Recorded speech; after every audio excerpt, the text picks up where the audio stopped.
Yes, so hi everyone and a warm welcome to our channel. I hope you're doing well. Studies and preparations are going on. CA final का एक subject IBS which has been always a point of query and इस बार भी जितने भी हमने results देखे audit and IBS were the major areas where students were not able to clear. तो ये एक अटेम्प्ट है, ये एक हमारी कोशिश है to resolve your queries, to give you confidence and to give you clarity for this subject जो एक बहुत fearful बन चुका है, that is IBS. Okay, so before starting, let's introduce. We have with us Mukul Garg and Rishabh Jain. तो इनके बारे में मतलब एक बहुत स्पेशल बात, मतलब आईबीएस के अंदर जो हमें डर रहता है, वहां पे आईबीएस के अंदर इन दोनों के Mukul has scored 78 in IBS and he cleared his CA final in September attempt with an all India rank 16, and Rishabh Jain has also cleared both groups with a 67 score in IBS which is really huge. So guys, congratulations to both of you. IBS के अंदर ये score लाना which is मतलब बहुत ही बड़ी बात है. So एक स्टार्ट करते हैं ब्रीफ इंट्रोडक्शन के साथ. Mukul, just a quick introduction about you and then Rishabh. Well, as you told, my name is Mukul. I just cleared my CA finals and I'm doing my articleship in ENY in transfer pricing. Okay Rishabh. So myself, Rishabh Jain, and currently I'm pursuing my articleship from NJ Jain and Associates in GST litigation domain. Okay okay. So let's come to the point. तो guys, Mukul, Rishabh, बहुत ही specific queries है students की जो IBS के respect में होती है, right from the preparation stage prior to exam till the exam handling. तो लेट्स स्टार्ट. सबसे पहले मुझे बताओ मुकुल, आईबीएस का ओवरऑल आपका पेपर जब आपने दिया तो what was the experience and क्या आपका पेपर पूरा हुआ था क्या इस बार? जैसे मैं स्टार्टिंग से ही वही टैकल करने के लिए था कि पेपर पूरा करके आना है एटलीस्ट, तो मैंने हर केस स्टडी को एक 1 आवर डेडिकेटेड दिया था। तो 1 आवर होने के बाद चाहे मेरा कोई क्वेश्चन थोड़ा बहुत रहता है तो मैंने उसको वहीं क्लोज करके नेक्स्ट पे मैं शिफ्ट हो गया था। तो मतलब वो ओके कंप्लीट हुआ था, बट कहीं पे अगर थोड़ा बहुत मेरा कुछ रह गया था तो मुझे वापस वहां पे जाने का टाइम नहीं मिला था कि लास्ट में ऐसा हुआ होगा एक दो एमसीक्यूज मैंने बिना सोल्व किए भी अटेम्प्ट किए, बट मैंने वो 100 मार्क्स का अटेम्प्ट किया था। बट यह पेपर अच्छा. वॉज वेरी लेंथी, तो आपको स्टार्टिंग से प्लानिंग करके चलनी पड़ेगी वरना नहीं होगा। सो आपने 1 आवर पर केस स्टडी का टारगेट रखा था एंड या once one one hour half is one done you case study. Shifted. या अगर कुछ रह अच्छा. भी गया है तो just attempted the MCQs direct OMR में ही, जो मुझे मतलब फीलिंग आ रही है कि ये ठीक होगा, तो मतलब हाँ. बस then I should to the next one. क्योंकि उसमें वो ओके लास्ट में वही बचता है, उसमें बहुत रेयर चांस होता है आपका ठीक होगा एमसीक्यू, क्योंकि आपका 1 आवर में भी अगर नहीं हुआ तो या तो कुछ एमसीक्यू में कंफ्यूजन है या फिर और कुछ। तो आई विल सजेस्ट ओके कि आप नेक्स्ट केस स्टडी पे जाओ, क्योंकि वहां पे आप ज्यादा स्कोर कर पाओगे। Okay. So rather than tackling what you don't know, you spend time on what you know surely. या ओके. एंड जब पेपर हुआ था मुकुल, तब क्या लगा था कि आईबीएस का कैसा गया है? मतलब थोड़ा डर था या एक्सपेक्ट किया था ये इतना 70 अबव स्कोर? एक्सपेक्टिंग 65 प्लस, अच्छा, बट इतना था सही कॉन्फिडेंस. बताऊं वो इतना कॉन्फिडेंस था। और एक्चुअली सही बताऊं वो पेपर और सारे पेपर देने के बाद तो हमने मैच किया था, सब कुछ किया था, और आईबीएस के देने के बाद तो खोल के भी नहीं देखा, क्योंकि 4 घंटे वो सारी इतने सारे 7 सब्जेक्ट इतनी सारी बुक्स के बीच में बैठ के तो वो छोड़ दिया था। तो मतलब यूं था, बट आई वो श्योर कि मैं क्लियर होऊंगा, मैं क्लियर होगा ओके और 65 प्लस आराम से आएंगे, तो उसमें कोई दिक्कत नहीं थी। ओके क्योंकि काफी ओके. क्वेश्चंस मतलब डायरेक्टली प्रैक्टिकल क्वेश्चंस का तो श्योर था, और उसमें भी हम्म. एमसीक्यूज भी लाइक 50 में से 20 थे कि जो कंफर्म श्योर है। अच्छा, सो योर पेपर के दिन आपको इतना टेंशन नहीं था या सच. ओके. या ऋषभ, आपका कैसा था एक्सपीरियंस पेपर दिया, जब आपने पेपर दिया वो टाइम एंड आपने पूरा किया था क्या? 100 अटेम्प्ट हुआ था? सर, जैसे मुकुल ने कहा, स्ट्रेटेजी तो वही थी, 1 घंटा एक case study. Okay but paper तो मेरा तो कंप्लीट नहीं हुआ। मेरा पेपर अराउंड 85 मार्क्स जितना ही कंप्लीट हुआ था, क्योंकि लास्ट ओके में जैसे मुकुल के पास इशू आए, वैसे ही मेरे इशू आए कि कुछ डिस्क्रिप्टिव क्वेश्चन जैसा था कि आपके पास वो 1 घंटे के बाद टाइम ही नहीं मिल रहा वापस जाने का। तो हम्म. वो चीज आप 4 घंटे होने के बाद रिवर्ट रिवर्ट बैक कर ही नहीं पा रहे कि वो आप जाके उसको ढूंढो और उसको सर्च कर सको। तो उस केस ओके में मेरा 85 मार्क्स का ही अटेम्प्ट हुआ था। But okay. पेपर का लेवल डिफिकल्टी तो अच्छा खासा था। तो हाँ. जब मैं एक एक केस स्टडी को अप्रोच कर रहा, तो मेरा फर्स्ट प्रायोरिटी पे यही था कि डिस्क्रिप्टिव पहले अच्छे से हैंडल करूं। तो हम्म. मैं रिवर्स गया था। लोग जनरली एमसीक्यूज प्रिफर करते हैं कि वहां 10 मार्क्स स्कोर हो जाते हैं। बट ओके मेरा था कि डिस्क्रिप्टिव जितने जल्दी हो सके, क्योंकि उतने जल्दी मैंने डिस्क्रिप्टिव क्लियर आउट करे। एक केस स्टडी ली, उसके 2 डिस्क्रिप्टिव पहले लिखे, 3 आए तो 3 लिखे, और फिर हम्म. मैंने उसके एमसीक्यू लिए सेम केस स्टडी के। वो अप्रोच मैं फॉलो करता था, क्योंकि मेरे को टाइम डिस्क्रिप्टिव में ज्यादा लग रहा था। ओके जैसे मैंने सिर्फ है ना एक ही मॉक दिया है प्रिपरेशन में, वो ओके भी सिर्फ आईबीएस का। मैंने किसी सब्जेक्ट के मॉक नहीं दिए, around all okay 6 subjects. Okay. मेरा सिर्फ एक ही मॉक था आईबीएस, क्योंकि वो ही डर लगता है मेरे को उस पेपर से। मतलब डर दोनों को मतलब था कि थोड़ा सा देखेंगे उस दिन क्या होता है, एंड ठीक है। एंड गाइस एक क्योंकि चीज कोई मुझे, फैकल्टी या नहीं है तो सॉरी मुकुल, तो उसके रिपीट। लिए आईपीएस के लिए कोई फैकल्टी नहीं है, मतलब किसी की कोई हाँ, गाइडेंस नहीं है, तो डर था हाँ, कि उस दिन क्या हो।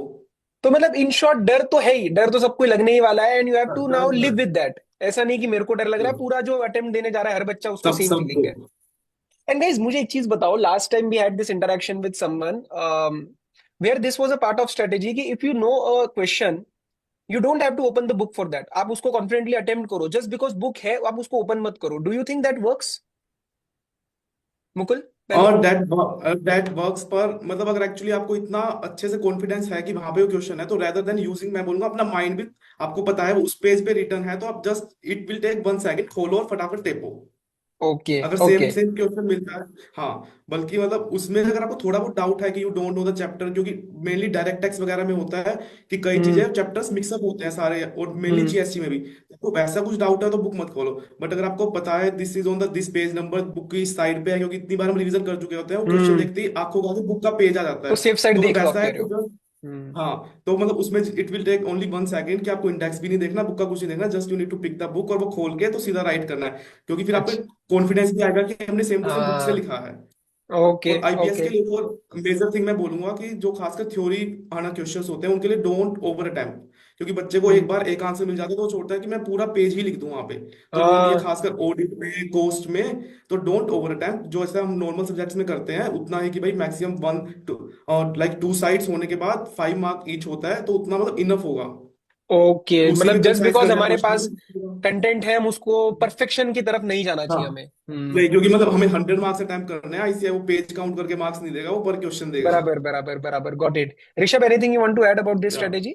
मैं ये बोला था कि अगर डीटी और आईडीटी के प्रोविजन सर आपको अगर थोरली है, क्योंकि जस्ट आपने पेपर 4 और 5 दिया है, हम्म तो उस केस में आपको ऐसा रखना चाहिए कि आपको डायरेक्ट आंसर लिखने चाहिए, अटेम्प्ट करना चाहिए। क्योंकि हमारे अटेम्प्ट में ना टीडीएस का एक बहुत लेंथी क्वेश्चन आया था, हम्म 5 marks for 5 different TDS sections. अब आप उस केस में अगर आप एक एक प्रोविजंस ओपन करने बैठे, तो आपको बहुत लंबा टाइम लग जाता वो क्वेश्चन सॉल्व करने का, और उसका वर्थ 5 मार्क्स ही है। ओके। उस केस में मैंने अप्रोच लिया कि मेरे को प्रोविजन आता था, थ्रेशोल्ड आता था, मेरे को हम्म पता है ट्रांजेक्शन का क्या आंसर है, तो I wrote it in my language and attempted that answer. Even in GST का पोर्शन जो भी था, वो हम्म भी मैनेजेबल था, कि अगर आपको प्रोविजन आता है, प्रोविजन लिख के कंक्लूजन वाइज करना था, और डायरेक्ट ओके आंसर जैसा ही था। बट एफआर एएफएम में मैं सजेस्ट नहीं करूंगा कि आप डायरेक्टली जाओ। आपको अगर सिमिलर क्वेश्चन रिजेंबल करता है, हम्म और जो मोस्टली रिजेंबल मिलता है, तो वहां पे हम्म आपको वो अप्रोच लेना चाहिए कि आप क्वेश्चन ढूंढ के उसको करो। ओके एएफएम में एक हमेशा क्वेश्चन सर थियोरेटिकल रहता है, तो आपको थोड़ा सा एफर्ट लेके उस क्वेश्चन को ढूंढना चाहिए। एएफएम का एक ओके रहता ही है हमेशा, पर ओके पेपर का pattern. Okay, got it got it. ठीक है, got it. Next question, while you were preparing for your both groups, तो ऋषभ पहले आपसे स्टार्ट करते हैं। Did you dedicate any special time कि मैं आईबीएस के लिए ये दिन दे रहा हूँ, इतना टाइम लगा रहा हूँ, और it was automatic preparation because you were giving both groups and may be SPOM का थोड़ा बहुत आपने किया? How was it? Sir both group का बेनिफिट तो रहा ही, हम्म ऑब्वियसली है। But plus point for me कि जब मैंने एसपीएम का एग्जाम्स दिए थे ना सर, तो हम्म मैंने कॉस्टिंग और लॉ की मॉड्यूल थॉरोली रीड करी थी बाय माई सेल्फ। ओके ये एक मेरे लिए पॉइंट रहा। और ये जो ओके। स्टूडेंट्स जो पीडीएफ से कर पास हो जाते हैं, उनके लिए बहुत नेगेटिव है, क्योंकि आप पेपर पैटर्न्स देखेंगे तो लास्ट 2 अटेम्प्ट से 40+ मार्क्स का इन दोनों सब्जेक्ट से रह रहा है वेटेज। तो हम्म। यहाँ बेनिफिट में आया। हमारा एक टॉपिक था एग्जाम में, एक्सटर्नल कॉमर्शियल बोरिंग करके, बहुत छोटा सा PCB. Topic in miscellaneous one. Hmm. अब वो है ना, आप किसी टेक्स्ट से नहीं मिलता सर। अगर आपने मॉड्यूल थॉरो रीड करी होती तो आपको तुरंत मिल जाता कि मिसलिनियस का बी पॉइंट है। गॉट इट वहां पे मॉड्यूल रीड करती है सर। Got it. तो मैंने डेडिकेट सिर्फ 2 ही दिन दिए थे आफ्टर माई सेकेंड रिविजन। तो दो ओके दिन में मेरा फिक्स था फॉर केस सॉल्विंग। मैंने 20-25 केस स्टडी सॉल्व करी। And okay second day the only subject for mock was IBS, just to see कि I am able to complete my paper in 4 hours or not. Okay. But I ठीक है। was able to complete in 3.5. Okay, got it got it. Mukul, आपने दिया था कोई special time? तो मैं specific time देना चाहता था, उसके लिए मैंने अपने सीनियर से गाइडेंस ली। तो मतलब किसी के पास भी कुछ पता ही नहीं था, तो मैं एक हम्म स्पेसिफिक दिन मैंने उसको दिया नहीं था कि लाइक मेरे कंप्लीट 2 दिन वेस्ट ना हो जाए कि मैं किसी हम्म और सब्जेक्ट को देना चाहूंगा। तो मैंने डेली 1 1 आवर देना स्टार्ट किया कि लाइक बिल्कुल जब रात का टाइम होता था 11 बजे, जब मेरी एनर्जी ड्रेन हो चुकी होती थी, मैं एक केस स्टडी लेके बैठता और ये देखता कि नॉर्मल मुझे एक केस स्टडी करने में कितना टाइम लग रहा है। तो उस time it okay was around 1 hour. तो लाइक 7 8 डेज के बाद मेरे को ये हो गया था कि मैं पेपर तो टैकल कर लूंगा, पेपर टैकल हम्म करने में दिक्कत नहीं होगी, बाकी बचा था भी कोस्ट एंड लो का। तो मैंने वही ओके स्टार्ट किया कि कोस्ट एंड लो के डेली आना 1 आवर देखना चालू किया। जो मेरा सबका सबसे मतलब अनप्रोडक्टिव टाइम होता था दिन का, वो मैं कोस्ट और लो को डेली सिर्फ 1 आवर देता था, हम्म कि लास्ट के 2 मंथ्स की बात है ये, उसमें, ताकि मेरा कुछ प्रोडक्टिव भी वेस्ट ना हो और मुझे यूं भी ना हो कि भाई मैंने आईबीएस के लिए कुछ प्रिपेयर नहीं किया। तो उसके लिए हाँ कुछ रिवीजन वीडियोस देख ली, कुछ थोड़ा लाइक खुद का इंडेक्स प्रिपेयर कर लिया। और मेरे एक हम्म और सीनियर है, उनका खुद का हैंडमेड इंडेक्स था, तो मैंने उनसे वो रिक्वेस्ट करके लिया। तो डैट रियली वर्क, वो मैं आपको शेयर कर दूंगा। तो ओके मतलब वो भी काफी अच्छा इंडेक्स बन गया है, क्योंकि कई बच्चे मतलब मैंने देखा है 50 60 पेजेस के इंडेक्स लेके चले जाते हैं सिर्फ कोर्स का। हम्म मतलब ग्रुप्स में हम्म शेयर हो रहे थे, तो आई बी लाइक मैं तो ये मतलब 4 घंटे में इंडेक्स भी पूरा गो थ्रू नहीं कर पाऊंगा अगर मैंने खोल लिया कोर्स के लिए तो। गॉट इट तो डैट वाज 5 6 पेजेस इंडेक्स। और अगर किसी को ज्यादा ही नेक्स्ट लेवल पे करना है तो वो अपना खुद का इंडेक्स प्रिपेयर कर सकता है, that will be more than enough. बस आपको ओके बेसिकली ये पता होना चाहिए कोर्स एंड कि कौन सा टॉपिक कहाँ लिखा हुआ है। अगर आपने वो ओके आइडेंटिफाई कर लिया कि इस चैप्टर में है और इस पेज पे टॉपिक है, तो आप वहां पे पढ़ के निकाल लोगे कि बंदा सीए फाइनल दे रहा है, उसी टाइम वो रीड करके इतना अंडरस्टैंडिंग हो जाती है कि वो हम्म करके लिख देगा। और गॉट इट आईबीएस में आईसीआई मार्क्स भी दे रहा है। अगर आप ऐसा अटेम्प्ट करते हो ना, तो वो मार्क्स दे रहा है, क्योंकि सब बच्चे ऐसे ही लिख के आते हैं। मतलब मैं भी बोलूं कि अगर मेरी आंसर शीट्स आएंगे, I will share that also. मतलब यूं नहीं था हम्म कि answers are very perfect, but वो था कि हम्म मैंने अटेम्प्ट किया है और थोड़ा बहुत सिमिलर है, तो मतलब वहां पे ऑब्वियसली मार्क्स मिले हैं, मतलब जब ही आया है। तो बस वो चीज हम्म है, तो मैं यही बोलूंगा अटेम्प्ट पूरा करो। और थोड़ा आपको होना चाहिए कि बस लाइक कोर्स में 12 चैप्टर हैं, तो हर चैप्टर में क्या चीज है कि कौन से चैप्टर में कौन से प्रैक्टिकल क्वेश्चंस हैं, कौन से में हम्म क्या थ्योरी पोर्शन है। तो अगर आपको इसका भी एक आइडिया है ना, तो हो जाएगा। जैसे इन्होंने बोला ईसीबी वाला जो क्वेश्चन था ना, तो फर्स्ट ऑफ ऑल तो एग्जाम में उसकी एक्सटर्नल कमर्शियल बोरोइंग, एग्जाम में क्वेश्चन में उसकी शॉर्ट फॉर्म यूज हुई थी ईसीबी। बच्चों हम्म को ये मतलब मोस्ट ऑफ द स्टूडेंट्स को ये समझ ही नहीं आया होगा कि ये लो का क्वेश्चन है। और सेकंड थिंग हम्म वो ये था कि बैंक करप्सी कंपनी ईसीबी कर सकती है नहीं कर सकती। तो मोस्ट ऑफ द स्टूडेंट्स ने उसके लिए चैप्टर कौन सा खोला होगा, बैंक करप्सी वाला, और वो आना था ओ फेमा में उसका आंसर। हाँ तो मतलब इसीलिए बहुत बच्चों ने concept टाइम वेस्ट आपने किया ये होगा 20 मिनट, है ना, हाँ बैंक्रप्सी चैप्टर में की होगी, इसमें ये अगर फेमा वो खोल लेते उनको आंसर मिल जाता। तो आपको तो बस आई ये पता थिंक होना चाहिए ईसीबी वर्ड कहाँ नोइंग यूज है। या knowing the content is very important कि कौन सी चीज कहाँ से आ रही है या रादर देन क्या कंटेंट है। मतलब हम्म मेरे को भी ये नहीं पता था कि वहां पे, बस मेरे को, मैंने भी दोनों चैप्टर खोले, बट मेरे को ये पता था फेमा में ईसीबी शॉर्ट फॉर्म यूज है। तो इसलिए मैंने फेमा खोल के देखा और वहां पे जस्ट सेकंड लाइन पढ़ते ही मेरे को वो आंसर मिल गया कि गॉट इट बैंक्रप्सी वाला है, तो बस that was done. Got it got it got it very nice very nice. Next question that comes from students, Mukul आप ही से पहले स्टार्ट करते हैं कि आपने मटेरियल वाइज जो पढ़ाई के टाइम मटेरियल होता है वो क्या रेफर किया था एंड आप लेकर क्या गए थे एग्जाम हॉल के अंदर। मतलब मैं भी कहूँ, मैं भी सब लेके गया था, क्योंकि रहता है कि भाई बाय कार ही जाना है और ड्राइवर हाँ लेके कि भाई वो अंदर तक रखवा के आया। पर हाँ कुछ काम नहीं आया था, जैसे मैंने पढ़ रखा था जिन बुक से, वो स्टडी हाँ मैट्स डीडी की 5 5 मॉड्यूल सब रखी की रखी रह गई थी। कुछ भी, हाँ क्योंकि मतलब क्या, आपके पास इतना टाइम नहीं होता कि अगर आपने एक पेज टर्न कर दिया तो आप वापस उस पेज पे वापस जा सको, चार बराबर। घंटे में इतना भी टाइम नहीं मिलेगी।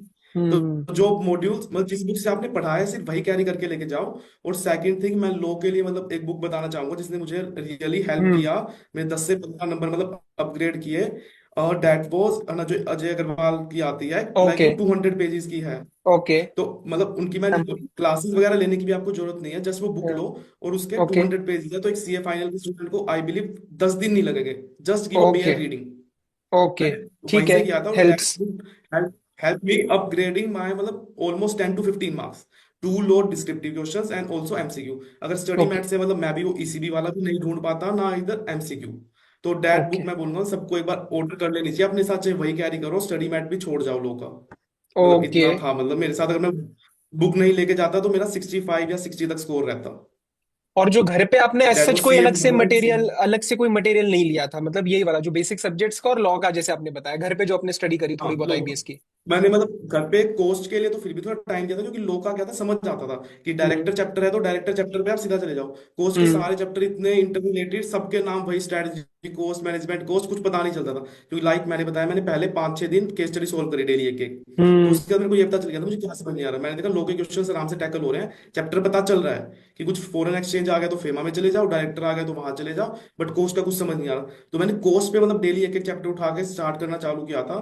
उसके लिए आई रेफर्ड, है ना, एक तो सीए सिल्की अग्रवाल के यूट्यूब पे हम्म लेक्चर्स हैं, कि डेली ओके लेक्चर उठाया उनका, 1-1.5 आवर का होता था, 2x पे वो ओके जल्दी जल्दी हो गया। साथ में संकल्प कांस्तिया सर के, है ना, वो छोटी छोटी हाँ वीडियोज हैं, हाँ 10-10-15 मिनट्स की। वो मैं कभी हम्म वॉक पे निकला, वो निकला तो मैं जस्ट वो चला के छोड़ देता कि मेरे को पता चल जाए ये कॉन्सेप्ट, और साथ में वीडियो देख के मैं देखता था कि स्टडी मैट में कहाँ पे है, ताकि ओके मेरे को वो भी पता हो कि स्टडी मैट में यहाँ पे है। तो got for it cost I referred only study mat, और लो के लिए मैंने, है ना, वो सीए माधवन, सीए अजय अग्रवाल की बुक रेफर करी थी। समझ गया। और बाकी के तो 5 सब्जेक्ट हो गए आपके। ऋषभ बाकी आपका क्या था 5 सब्जेक्ट मटेरियल? उसके लिए यस, कुछ अलग से नहीं हुआ, अलग से कुछ नहीं किया था, जो फैकल्टी से आपने पढ़ा जैसा भी। ओके जो फैकल्टी से था जस्ट वो। Got it. ऋषभ आपका मटेरियल का क्या हिसाब था? सर टू बी ऑनेस्ट मैं भी वही मीम का पार्ट हूँ, सबसे ज्यादा हाँ, 2 सूटकेस पूरे क्लास में मेरे, बुक्स में ठीक है। सब लेके गया, बट मेरा सेट क्लियर क्लियर था कि मेरे पास 2 फाइल होगी। एक फाइल जो मैं एग्जैक्ट यूज करने वाला हूँ, जो मेरी स्टडी प्रिपरेशन में मैंने बुक्स यूज की है वो, और ओके एक फाइल मैंने स्पेसिफिकली बुक्स जस्ट कैरी की थी जिसमें मैंने स्क्रिबल्स किए थे वो चीजें, बट मैं लेके गया था पर उनको रखा एक साइड था। आई हाँ didn't use it but for my peace of mind कि मैं उनको लेके गया हूँ। हमारे ओके आईबीएस में हम एक बेंच पे 2 बैठते थे, तो ऊपर से प्लेस का भी बहुत इशू था, बट मैंने वो एक फाइल अलग से मैनेज करके रखा। अनयूज था बट रखा जस्ट फॉर माई, और उसमें से लकीली एक रेफरेंस बुक का एक एमसीक्यू यूज मेरे हो को गया। उसमें से ही मिल गया। हाँ, ओके अगर आपके पास है तो आपको लिखानी चाहिए। डीटी आईडीटी के मॉड्यूल्स आई डोंट थिंक अगर आपने कभी भी रिफर किए तो उससे कुछ मिलेगा, उसमें आप हम्म फैकल्टी की नोट्स ले लो, बट बाकी सब्जेक्ट्स में आपको मॉड्यूल कैरी करनी ही चाहिए। ओके या और ओके काइंड ऑफ, प्रिपरेशन अगर वाइज एएफएम की, एएफएम में अगर थ्योरी क्वेश्चन आया तो वो आपको वहीं से मिलेगा, मतलब मॉड्यूल से। तो एफआर और एएफएम की तो आई विल आल्सो सजेस्ट कि आप लेके जाओ। Okay okay. या उसमें ऋषभ सर आप कुछ ऐसा बोल है रहे कि थे? हाँ आप हम्म, हाँ एफ आर एएफएम और इन सब के लिए आपको मॉड्यूल से जो मिलेगा ना सर, वो डिस्क्रिप्टिव और जो थियोरेटिकल आंसर रहेंगे वो आपको तुरंत एग्जैक्ट मिलने के बहुत ज्यादा चांसेस हम्म रहते हैं उस। तो हम्म, उन सब्जेक्ट को मॉड्यूल करा हुआ होगा तो आईबीएस में बहुत हेल्प करता है। ओके बुक्स तो सर कर लेनी चाहिए for piece of mind, okay. मतलब वो एक सेफ्टी उसमें नेट कोई की तरह आप लेकर नहीं गए है। थे, हाँ कि बस। ऐसा ना हाँ लगे कि यार नहीं है मेरे पास, एंड में मैं यूज कर सकता था, बेशक यूज ना हो, हाँ ठीक है ले जाओ। हाँ हाँ भाई, बस एक बार कॉस्टिंग। लेके जानी है, फिर लेके आनी है, इट विल नॉट टेक, मतलब एनीथिंग, कुछ ऐसा चार्ज नहीं लग रहा है, कुछ नहीं, तो हाँ बस ले जाओ। हाँ। या sorry Rishabh you saying? Hello. या हाँ, कॉस्टिंग एक रोहित छिप्पर सर का एक पीडीएफ हाँ है जो मार्केट में या अवेलेबल, जिसमें सर ने सारे illustrations, test okay your knowledge और एमसी कॉस्टिंग में कॉम्बिनेशन दिया है। अब आप ओके हमारे पेपर में कॉस्टिंग का illustration as it is exam में पूछा है जो मॉड्यूल का ही है, जस्ट नंबर इंटू 2 या इंटू 3 होंगे। हम्म जस्ट बिकॉज मैंने रोहित सर का इलस्ट्रेटिव इंडेक्स था मेरे पास, उसमें से मैंने वो तुरंत देखा, मेरे को वो तुरंत इलस्ट्रेशन मिला, बस मैं उसके स्टेप्स फॉलो करते गया, 5 marks in in your pocket. Okay उसमें नाइस, आपको कुछ नहीं वो ठीक है, ये अगर गो थ्रू गॉट इट। किया होता ना, तो इंडेक्स को आपको प्रिंट करना है, 50 पेज हो, नो इश्यू, बट आपका गो थ्रू होना चाहिए वो इंडेक्स। आप फर्स्ट हम्म टाइम एग्जाम में डायरेक्ट ओपन, बराबर उससे साथ आपको 10 से स्टडी प्रैक्टिस करनी पड़ेगी। बराबर बराबर बराबर, okay got it. Next question Rishabh आप ही पहले बताओ, कि अगर ये बहुत आता है कि कोई अगर ग्रुप 2 दे रहा है, ठीक है, और ग्रुप 1, चलो या तो नया वाला जो बच्चा है, जैसे आपने मेरे को पहले टेक्स्ट पे लिखा था कि इफ न्यू स्टूडेंट है तो यू ही और शी शुड ट्राई कि आप दोनों ग्रुप्स दो, ताकि ग्रुप 1 का आपको हेल्प मिले, और अलग से फिर आप मेहनत तो करने वाले हो रिवीजन वगैरह के नाम पे, तो दोनों ग्रुप दो। लेकिन कई बच्चे वो वाले हैं जो जेन्युइनली नहीं समझ आता मुझे क्या रिप्लाई करे, कि ग्रुप 1 बहुत पहले हुआ है, 2 3 4 अटेम्प्ट पहले हुआ है, और अब सिर्फ ग्रुप 2 रहता है। So those guys are getting stuck, वो डीटी आईडीटी में 50 55 जा रहे हैं, और वो आईबीएस में 38 37 पे अटक रहे हैं। तो उनको हम क्या, मतलब डू यू फील कि डू यू हैव एनीथिंग जो एक्चुअल में वर्क कर सकता है इन स्टूडेंट्स के लिए, कि वो क्या करे? सर एक्चुअली अगर आप पेपर पैटर्न अगर 2 या 3 अटेम्प्ट के अगर ब्रेक डाउन करते हैं ना, आईबीएस में 40% रहता है कॉस्टिंग लॉ का, हम्म 38 मार्क्स का आपका रहता है आईडीटी और डीटी का, और हम्म 30 मार्क्स का एफआर एएफएम ऑडिट का थोड़ा कम रहता है हम्म मेरे मेरे हिसाब से। तो हम्म अगर आप ग्रुप 2 अटेम्प्ट कर रहे हो तो कॉस्टिंग लॉ पे तो आपको ऑब्वियसली ग्रिप लेनी ही पड़ेगी, और इस बार के आईबीएस में तो 2 दिन की छुट्टी भी है। तो हम्म। कॉस्टिंग लॉ पे अगर आप ग्रिप लो, डीटीआईडीटी तो आपका ग्रुप है ही है इस बार। ओके। एफआर एएफएम अगर आप थियरी क्वेश्चन भी अगर आप मैनेज कर पा रहे हो, जो आते हम्म। ही है एग्जाम में, हम्म। मतलब आप थियरी क्वेश्चन का वेटेज रखोगे तो सर 10 मार्क का ऑलमोस्ट वेटेज रहता ही। एएफएम का बॉन्ड बॉन्ड रिपर्चेसिंग का 5 मार्क्स का डायरेक्ट थियरी क्वेश्चन जैसा था। हम्म। तो वैसा चीज अगर आप ब्रेक डाउन करके पढ़ेंगे ना, तो वो जो 50-60 का स्कोर होता है ना, वो मैनेजेबल है। ग्रुप 2 के स्टूडेंट्स भी करे, उनको पूरा ले जाने। अब एएफएम का आप सिर्फ फॉर्मूला शीट भी हो आपके पास कोई हम्म। प्रॉपर, तो उस केस में फॉर्मूला होगा तो फॉरेक्स के क्वेश्चन हो सकते हैं। बराबर। फॉर्मूला से हो सकता है, आपको डीप डाउन एएफएम पढ़ने की जरूरत नहीं। आपको सब्जेक्ट ब्रेक डाउन करके पढ़ेंगे तो आप 60-70 का अगर आप मैनेजेबल लिख के हम्म। करके सकते हैं, तो पेपर क्लियर हो सकता है आईबीएस का। उसमें ग्रुप 1 के ओके। लिए स्ट्रेस लेने की जरूरत नहीं है। Okay, so basically strategically plan करना पड़ेगा, लॉ एंड कॉस्टिंग पे हाथ बिठाना पड़ेगा, and we have to target F R A F M का जो भी थ्योरी पार्ट है मैनेजेबल है, मतलब ऐसा नहीं है कि हो नहीं सकता है, मतलब that point of view we need to मिलता हैव नहीं कि वी ऐसा है विल ही डू। नहीं सर। हाँ, हाँ। एएफएम और एफआर का जो सर इंडेक्स भी है ना, वो एलोबरेटिव है काफी।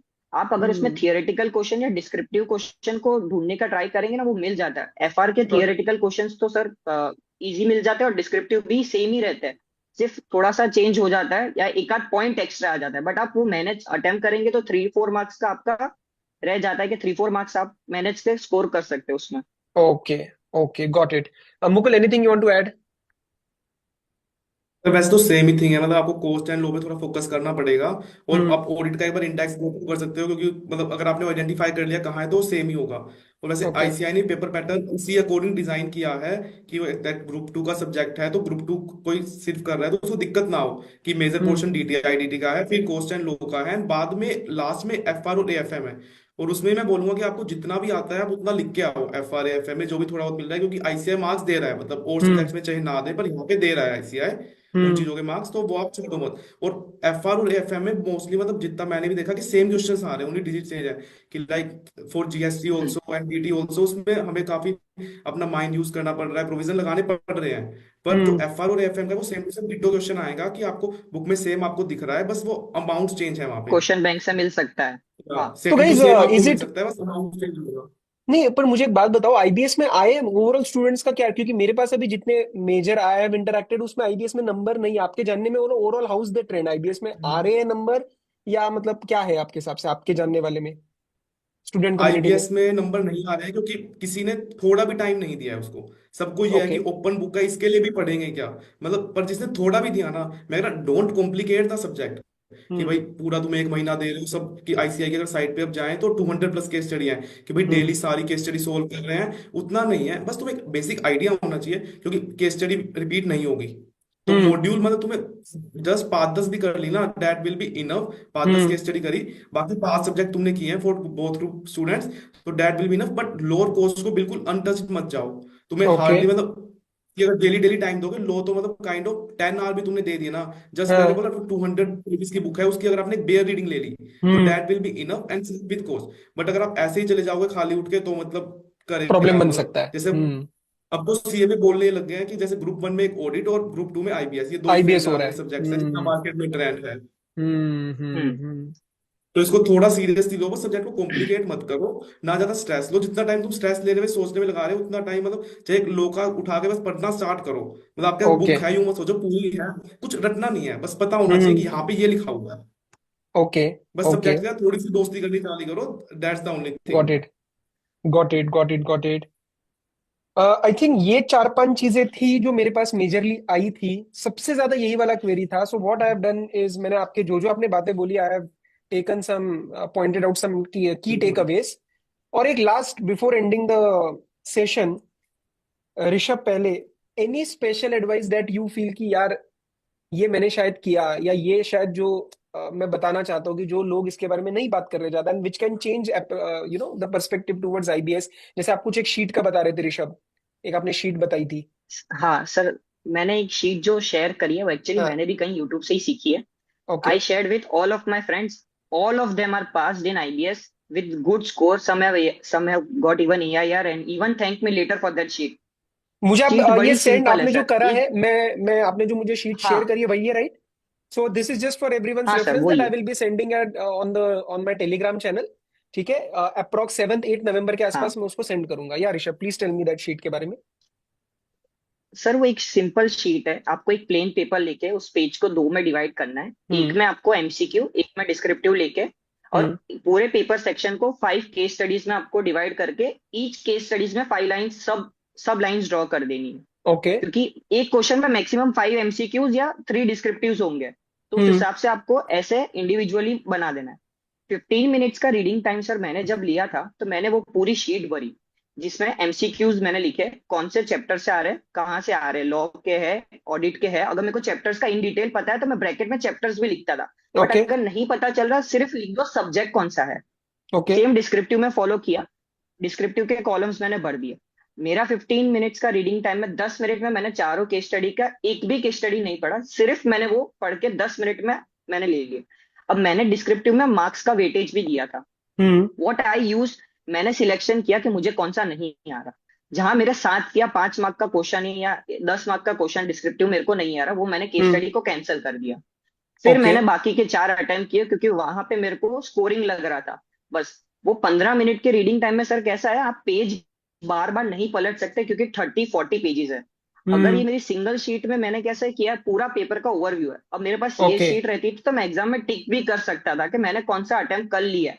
और okay. I selected the priority in the reading में, रीडिंग टाइम इटसेल्फ 15 मिनट्स के। First okay. Priority was case study 2, 3, फिर 5, और उसी अटेम्प्ट में किया। तो पेपर 1 आवर में वो हो रहा था, बट लास्ट में चीजें मिलने की वजह से वो शॉर्टेज रहता है टाइम का। हम्म। बट वहां पे ये चीज मेरे को क्लिक, और मेरे जितने दोस्त है सब ने, इवन मेरे बाजू में गर्ल वो यूज टू हम्म। शीट, मैंने उसको एग्जाम से जस्ट पहले ये शीट शेयर करी, उसने बनाई। She got AI 20। Oh, nice. Okay. Okay. उसने भी यही चीज मेरे को बोली कि आईबीएस का ये शीट बहुत हेल्प किया तेरा मेरे को एग्जाम में to tackle the paper. Oh, okay. Okay, this is new. ये मैंने नहीं कहीं पे देखा था। I will share this photo जो आपने मुझे भेजा है। I will share this on the Telegram channel.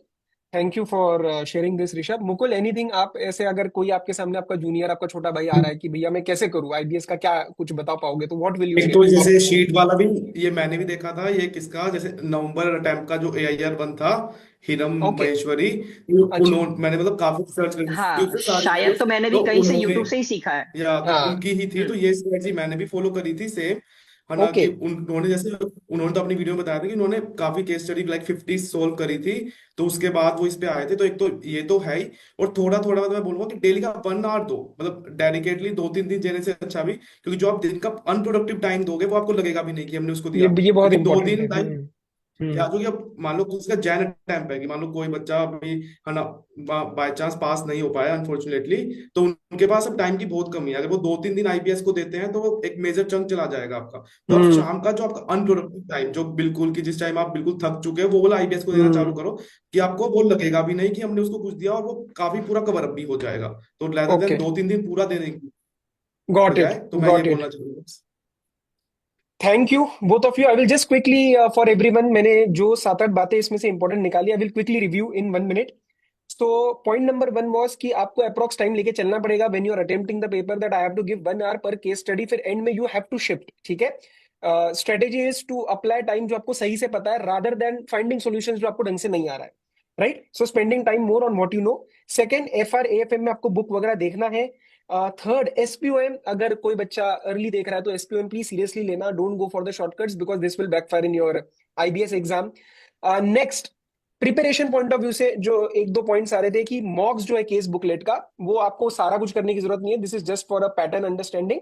And जो मुकुल का एक पॉइंट अच्छा निकला, दैट इज आप अनप्रोडक्टिव टाइम जो है जिसमें आपको एक नया फ्रेश सब्जेक्ट नहीं हो रहा है, यू कैन डू आईबीएस का थोड़ा रिवीजन देख लिया, थोड़ा जैसे भी उन्होंने रिसोर्सेज शेयर किए वो देख लिए, सो दैट वो पूरा गिल्ट भी नहीं है कि मैं वेस्ट कर रहा हूँ टाइम, और कहीं ना कहीं आपका आईबीएस भी प्रिपेयर हो रहा है। ओके। नेक्स्ट, बुक्स वही वाली जो मतलब मेजर फोकस, जैसे अगर आप सारी लेके भी जा रहे हो तो एटलीस्ट जैसे ऋषभ ने बोला कि वो फाइल अलग रखना that you have gone through it, और फिर फॉर दैट सेफ्टी नेट या कल को कुछ हेल्प भी पड़ गई, जैसे ऋषभ को एक एमसीक्यू उसमें से मिल गया था, you can keep that file separately. Last वाली बात जो सबसे मेजर लोगों का आ रहा था कि सर हम सिर्फ ग्रुप 2 दे रहे हैं, देखो अगर आप लोग पहली बार अटेम्प्ट कर रहे हो तो ट्राई करो, first priority should be you should be giving both groups, क्योंकि इन एनी केस आप थोड़ा बहुत तो ग्रुप 1 पढ़ने वाले हो, तो प्रॉपर मेहनत करके अगर हम दे पाए तो that would be better for those who have given group 1 earlier, बहुत पहले क्लियर हो चुका है, तो you guys have to focus on DT, IDT, SPON के सब्जेक्ट्स एंड देन FRAFM में, जो कि इजी मतलब comparatively you are able to tackle it in the exam. तो अगर हम इन सारे के सारे जो 3+2 3+ मतलब 2+3+2 सब्जेक्ट से अगर सारे भी ना करें तो still will be able to pass. जैसे ऋषभ ने 85 86 का अटेम्प्ट किया, I was able to get about 60। So this is from our side. I know हमने शायद आपके सारे क्वेरीज नहीं कवर किए, but this were the FAQs। Beyond that अगर किसी भी स्टूडेंट को, और ये जो आंसर शीट जो इसने ये रेफर हुई थी अभी, जो ऋषभ मुकुल दोनों ने रेफर करी थी, which came from one of the AIR once in the past attempt, that I will be sharing on the Telegram channel. Okay, तो वो आप रेफर करना एंड मॉक या कुछ देकर देखना, या जैसे Mukul was solving the case, घर पे एक बार कुछ ना कुछ पता चलना चाहिए कि मैं एक केस के ऊपर कितना टाइम लगा रहा हूँ, right. But yes, overall IBS में I think everyone is in the same boat. तो डर सबको ही है, तो उसका मत रखो, वो थोड़ा सा अप्रोच चेंज करो, थोड़ा सा फ्रेंडली बनाओ और वो स्टिग्मा हटाओ। तो आई थिंक वो आप ला सकते हो। We have 2 examples in front of us and maybe guys आपके इस इनपुट्स की वजह से people will be able to at least score that thing, कि वो पास हो जाएंगे अच्छे से एंड मे बी वो 50-60 का क्रॉस कर सकते हैं। बिकॉज जेन्युइनली बुरा लगता है जब DT IDT में बच्चा पास हो रहा है और IBS में सिर्फ 30 या 38 37 पे अटक रहा है, right. So I really hope this was useful. Thank you Mukul and thank you Rishabh for taking out time. And अब तो CA बनने के बाद आपने टाइम निकाला है हमारे लिए, so thank you very much. And guys, इसके सिवा किसी को कोई क्वेरी होगा तो you guys can comment and I would request Mukul and Rishabh उस टाइम कि अगर कुछ वो इनपुट दे पाएंगे तो we will contribute in the comment Sure. box. Right? Definitely, sir. Thank you everyone. Definitely. Thank you for the time, Mukul, Rishabh, and I hope this was useful. Thank you. Thank you, sir. Yes.